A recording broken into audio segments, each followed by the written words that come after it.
Bonjour.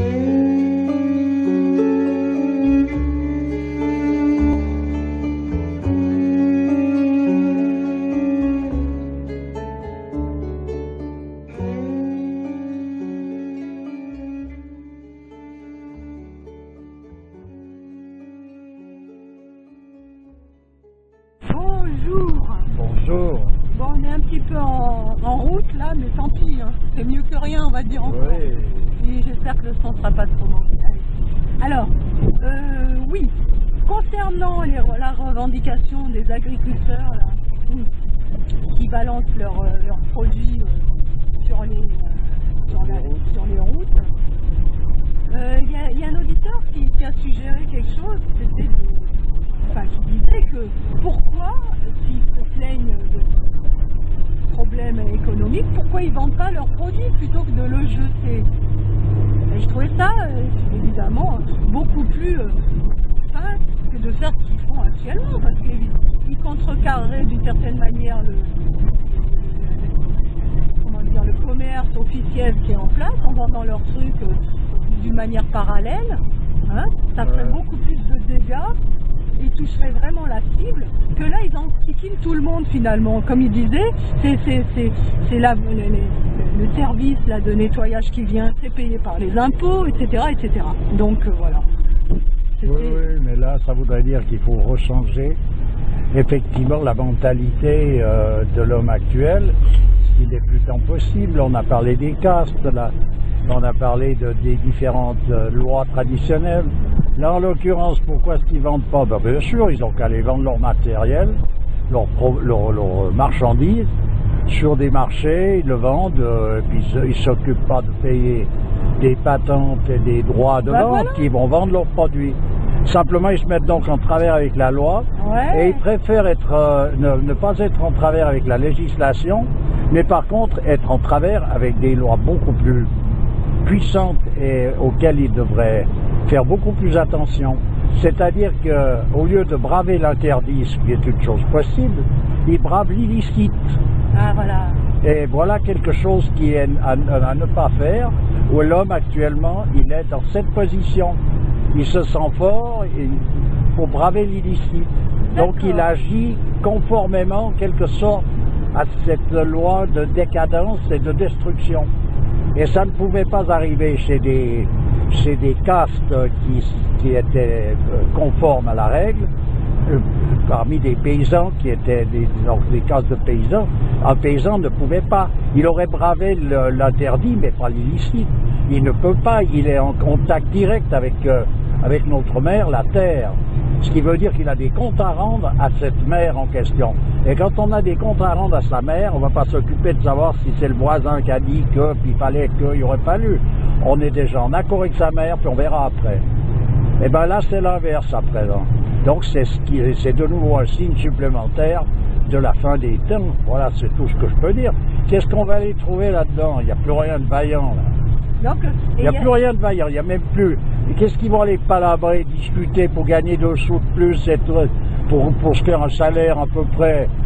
Mais attends, qu'est-ce qu'ils vont faire avec ce salaire quand on est dans des conditions comme ça? Franchement parler. Ça c'était une télo. Moi je veux bien, pour se bourrer encore un peu plus la cervelle d'âneries quotidiennes. Non, mais j'entends, c'est bon. Là. Parce que ils ont la terre, ils peuvent cultiver, donc avoir à manger tout ce qu'ils veulent. Ils ont leurs animaux, ils peuvent avoir tout un tas de produits qu'ils produisent eux-mêmes. Oui, ils envoient promener les marlous de service là, qui les pressurent. Simplement, ces gens qui pressurisent, ils ont des moyens gigantesques à présent. On leur a donné des moyens qui feront que c'est eux les terroristes. Donc ces gens-là terrorisent au point où ces paysans préfèrent finalement, et pour différentes raisons, mais ça c'en est une, braver l'illicite que braver l'interdit. Alors, et on en est arrivé donc à une société qui, d'un bout à l'autre de sa structure, est donc faite pour périr. Oui, tout à fait. Voilà. Alors il y a un autre auditeur qui disait qu'il doit y avoir une sacrée dissonance psychologique là dans les cerveaux, parce que ces agriculteurs, en fait, c'est plus vraiment, ils appartiennent plus vraiment à leur caste, finalement. Non, plus du tout. C'est une dégénérescence totale aussi. Ça n'a plus rien à voir. À présent, on est... Comment ça se fait? Bon, parce que c'est comme ça, de fil en aiguille. Il y a eu des mélanges aussi, là, à ce niveau-là? De fil en aiguille, on a perdu pied. Il y a les religions monothéistes sont venues, les 3 dernières religions, là, sont venues parer à certaines difficultés au niveau des castes. Elles n'en ont pas fait mention, tout simplement parce qu'elles ont unifié l'homme comme étant égal. Tous les hommes sont égaux devant Dieu, donc il y a une forme d'égalité qui n'est pas de l'égalitarisme, mais qui fait que de ce fait-là, il n'y avait pas d'ailleurs de différenciation normalement à faire au niveau des couleurs. Ça a été de nouveau quelque chose qui est parti de la déchéance et de l'ignorance de l'homme dans des positions. C'est du délire en fait. Et il y a un moment que le délire est en place. On délire à partir de quelque chose qui peut avoir une certaine valeur, un petit soupçon de vrai, et on en fait une montagne et on tord ça. C'est les 9 vérités pour cacher le mensonge. Voilà. D'accord. Enfin bref, disons qu'en tout cas, cette dissonance psychologique, elle est marquée, évidemment. Mais même si on ne va pas considérer encore le fait qu'il y ait une dissonance là, on peut considérer cette unité qui est représentée par les religions. Et comment que dans une religion, quelqu'un qui serait, disons, quelqu'un de croyant, peut-il agir de cette manière-là par rapport à la nature? La nature, dans les religions, on sait quand même ce que c'est. Je veux dire, c'est quelque chose que l'on doit respecter avec beaucoup d'amour, puisque c'est ce qui nous est offert à garder. On est là on est en quelque sorte les gardiens de cette nature. On est nous-mêmes de la nature. Comment est-ce qu'on fait pour agir de cette manière-là? C'est pas possible. Alors que l'on le fasse sous la pression de forces ténébreuses représentées à un moment donné par ce que l'on appelle les autorités de nos jours, qui sont donc effectivement et évidemment totalement à l'envers d'une véritable autorité, sont contre-courant totalement. Mais ça, on doit le voir à partir du moment où on nous demande, par un moyen ou par un autre, d'agir avec des moyens illicites.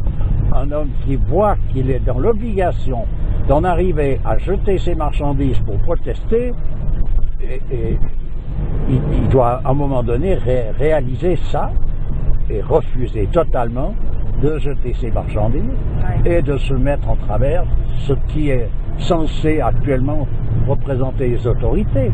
Pour en arriver à amener des gens dans ces conditions-là. Je regrette, mais franchement parler, comment est-ce qu'on fait pour amener des gens dans des conditions pareilles? C'est d'ailleurs, dans certains pays, on les amène encore plus loin que ça. On les fait mourir de faim. Ces mêmes personnages qui ont, eux, la terre à cultiver chez eux, ils n'ont plus le droit d'y toucher, on les fait mourir de faim. On est donc dans quelque chose qui est tellement ignoble, ça n'a plus de nom. Donc on ne peut plus parler ni de caste, ni de rien du tout. Si on veut parler des castes, c'est dans leur essence même, et dans ce qu'elles représentent, et ce qu'elles représentaient, et justement dans la science qui a été développée dans l'hindouisme. Mais on ne peut pas aller essayer de faire des comparaisons avec l'homme actuel qui est complètement déboussolé. Voilà, alors après, ces castes peuvent réapparaître à un moment donné dans des petites positions. C'est pas tous les paysans qui sont venus vider leurs produits au milieu de la route.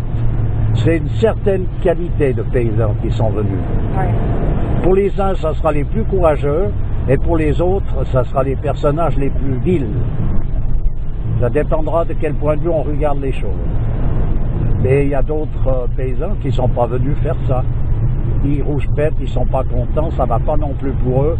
Mais de là à aller répandre du lait, du vin, des pommes, etc. sur la voie publique, à les jeter comme ça considérément, ils n'en sont encore pas arrivés aussi bas. C'est déjà, donc, là on peut de nouveau reconsidérer un mouvement qui correspond à un souvenir de ce qu'on représente une caste. Voilà. Déjà ça, simplement, spontanément, je ne vais pas parler de gens croyants qui vont faire ça pour plaire à Dieu par rapport à une croyance bien précise. Je vais dire simplement, il est paysan, il est en contact avec la terre, et voilà comment il agit. Alors l'un, il cultive sa terre, il se retrouve à un moment donné coincé par un mouvement économique, il va tout lancer par terre ce qu'il a récolté, et l'autre ne va pas le faire. Et puisqu'il y a des, par exemple, tu vois, le Resto du Cœur, c'est quand même, ils arrivent à faire manger quand même pas mal de monde. Pourquoi ils donnent pas leur bouffe au Resto du Cœur, enfin leurs produits au Resto du Cœur? Oui, mais ça, j'en sais rien. Après, on rentre. Attends, mais eux, ils auraient pu le mettre là, ils pouvaient le mettre ailleurs, ils pouvaient le mettre où ils voulaient, mais je veux dire, eux, ça les fait pas rouspéter, tu comprends? S'ils donnent leurs produits au Resto du Cœur, bon, ben voilà, tout est bien. Mais pour eux, ils veulent rouspéter, ils veulent absolument, ils ont l'impression qu'ils sont en train de faire une action extraordinaire. En réalité, c'est simplement un délire qui n'est pas du tout, c'est pas recevable, ça, voilà, cette manière. Qu'ils aillent vers ces autorités prétendues rouspéter vraiment comme il faut, ils ont raison. Qui réclament de quoi vendre leurs produits comme il faut, ils ont raison. Si ça va pas, ils les vendent quand même. Et puis c'est terminé, on va pas s'occuper de toutes ces considérations-là. Moi je connais bien, je connais pas mal de paysans qui se sont retrouvés avec des problèmes. C'est vrai que c'est crapuleux, le processus de répression. La répression qui est là-dedans, c'est crapuleux, tout simplement. Mais après, bon... Tu parles de quoi? Processus qui consiste à surveiller un paysan pour savoir ce qu'il fait pas. S'il engage tout d'un coup quelqu'un pendant les vendanges, puis que ça n'a pas été déclaré, ça devient... Il est hors-la-loi? Ah, c'est un hors-la-loi, puis il est malmené, vraiment malmené. J'entends, c'est complètement disproportionné. Ouais. Voilà. Alors qui lutte là contre les types et qui refusent de participer à cette supercherie, d'accord, moi je comprends bien ça parce que ça va trop loin. Mais je dis bien, je répète, on ne fait pas des actes tels que de vilipender tous ces produits qui nous viennent de la terre. Ouais. Sous peine de payer un jour une facture beaucoup plus salée qu'elle n'y paraît, a priori. Ouais. Voilà. Déjà. Et puis ça, c'est vraiment un acte qui est répréhensible. Voilà. Totalement. Dans le sens réel du terme, pas dans le sens légal, par rapport à une législation humaine. Oui, tout à fait. C'est pas possible, ça. Voilà un peu, disons, l'histoire, qui tourne là autour. Et je dis bien les cas, il y a un moment donné où, comme dans le christianisme, dans l'islam, dans le judaïsme, on ne fait pas mention de ces cas parce que on met l'accent sur cette unité qui lie les hommes entre eux, qui fait qu'ils sont tous égaux devant Dieu. Alors si on met l'accent là-dessus, c'est évident que ça fait aussi partie de la nature des choses. Les castes font partie de la nature des choses, et ça aussi, le fait que l'on soit tous égaux n'élimine pas le fait que chacun peut avoir une disposition particulière pour être dans une position ou une autre par rapport à l'ensemble de la manifestation. Il y a des gens, comme j'ai dit, contemplatifs, il y a des gens actifs à plusieurs degrés, qui n'envisagent pas donc les choses par le même bout, et ça ne les empêche pas d'arriver au même résultat, si on veut, mais ils passent par un autre chemin. Voilà. Ce qu'on appelle la diversité. Voilà, cette égalité n'est pas de l'égalitarisme. Cette égalité, elle amène aussi, elle inclut aussi justement toute la diversité. Voilà. D'ailleurs, on voit ça dans les plantes, dans les arbres, dans la végétation, dans les animaux, dans les minéraux même. Il y a une diversité et en même temps, il y a des qualifications particulières. Une pierre, c'est pas la même que l'autre au niveau de la qualification. On n'utilise pas d'ailleurs telle pierre dans les mêmes conditions qu'une autre pour des mêmes raisons. Donc il y a bien des différences qui sont précises. Au niveau de la densité de la pierre, de la dureté. Et tout. Et au niveau des végétaux, c'est pareil. Au niveau de l'animal, c'est pareil. C'est pas parce qu'une pierre est plus molle que l'autre ou plus dense que l'autre qu'elle est, comment dire, sur un certain plan pas égale. Ah, mais voilà, ça n'a rien à voir avec ça. Ou qu'elle est mieux ou meilleure que l'autre. Je dis, il y a une unité, une égalité totale devant le principe fondamental des choses, c'est-à-dire devant Dieu. Voilà.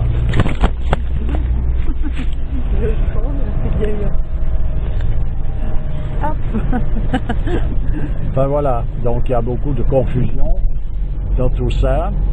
On essaiera d'y mettre au clair au fur et à mesure des constats prochains. Mais là, c'était pour en revenir à cette manifestation pitoyable. Voilà. Ouais. Mais on ne peut pas être d'accord. Voilà. Non. C'est clair. On n'est pas d'accord. Il faut être. Moi, au prix où je paye les légumes actuellement, surtout si tu veux manger des légumes bio, tu vois, alors quand j'ai vu dans les actualités cette montagne de carottes qui a été jetée là devant l'Élysée, je crois, je sais plus, j'avais mal au cœur, hein. Je me suis dit, moi j'aurais été là-bas, j'aurais ramassé des caisses entières, ne serait-ce pour en faire des carottes en bocaux. Oui, je comprends. Tu vois, pour l'hiver. C'est le mouvement normal d'une ménagère qui a l'habitude d'aller chercher ses produits. Voilà. Non, mais je comprends. Disons qu'en tout cas, le fond de l'histoire, et voilà, ce que j'ai indiqué là, on est dans une phase qui est dramatique. C'est un témoignage de plus, disons, voilà. On le sait, mais par tous les bouts, on peut le savoir, le revoir. Qu'on prenne n'importe quoi dans n'importe quel sens, on retombe toujours sur le même cas de figure, c'est-à-dire que l'homme brave l'illicite à tout propos.